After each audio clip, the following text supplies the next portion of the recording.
Pinagtanggol ng itinuturong utak ng pork barrel scam na si Janet Lim Napoles, si Senador Bong Revilla.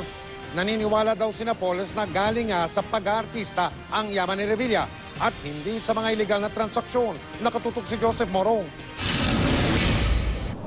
Dinepensahan ng itinuturong mastermind ng pork barrel scam na si Janet Lim Napoles, si suspended Senator Bong Revilla sa nadiskubre ng Anti-Money Laundering Council o AMLAC na may tinatayang 87 million pesos ito sa iba't ibang bank accounts. Nahaharap si Revilla sa kasong plunder sa Sandigan Bayan, kaugnay na umano'y maanumalyang paggamit ng Priority Development Assistance Fund o PDAF. Sa testimonya kasi ng taga-AMLAC sa 1st Division noong October 9, nagdeposito raw si Revilla at ang kanyang pamilya ng lampas 87 million pesos sa 20 bank accounts sa pagitan ng April 2006 hanggang 2010.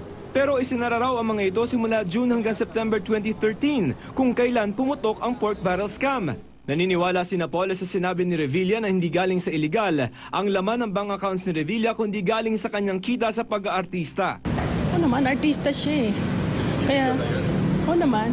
Pero sabi ng ombudsman, minenes na raw nila sa 87 million pesos ang kita ni Revilla sa pag-aartista dahil karaniwang may mga resibo ang mga ito. Ang 87 million pesos daw, hindi maliwanag kung saan nanggaling. Nasa Sandigan Bayan si Napoles para sa pagdinig sa kanya namang petisyon para makapagpiyansa. Bumalik para sa cross-examination ang field investigator ng ombudsman na si Ryan Mendrano.